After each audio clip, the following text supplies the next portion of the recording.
அனைவருக்கும் வணக்கம். நம்ம அடடா கணிதம் சேனல்ல அறிவும் எளிதாக அந்த வரிசையில போட்டித் தேர்வு கணக்குகள் பத்தி பார்த்துட்டு இருக்கோம். அவங்க என்ன குடுத்துருக்காங்க பாருங்க, n கியூப்ங்கிறது ஒற்றை எண் குடுத்துருக்காங்க. n கியூப்ங்கிறது என்ன அமையணுமா? ஒற்றை எண்ணா இருந்துச்சுன்னா, எந்த கண்டிஷன் இதுல சாட்டிஸ்ஃபை ஆகுது? n ஒற்றை எண்ணா இருக்கணுமா? n ஸ்கொயர்டும் ஒற்றை எண்ணா இருக்கணுமா? n ஸ்கொயர்டு இரட்டை எண்ணா இருக்கணுமா? இங்கேயே ஒரு முரண்பாடு வந்துருச்சு. ரைட் செக் பண்ணி பார்ப்போமா? n கியூப் ஒற்றை எண். ஒரு எண்ண 3 தடவ பெருக்குனா கிடைக்கிற எண்ணும் ஒற்றை எண். அப்ப அந்த மாரி எண் என்னன்னா, நம்ம 27 எடுத்துக்குவோம்.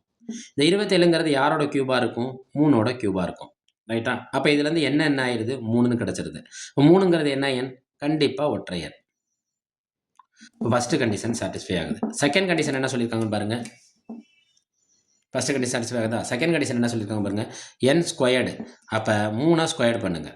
n ஸ்கொயர்டுனா என்ன ஆயிரும்? 3 ஸ்கொயர் பண்ணுங்க. 3 ஸ்கொயர்டுங்கிறது என்ன ஆயிரும்? 9. இதுவும் என்ன இருக்கு? ஒற்றை எண்ணா இருக்கு. அப்போ செகண்ட் கண்டிஷன் என்ன ஆயிடுது? சாட்டிஸ்ஃபை ஆகுது. தேர்ட் கண்டிஷன் என்னன்னு போய் பாருங்க.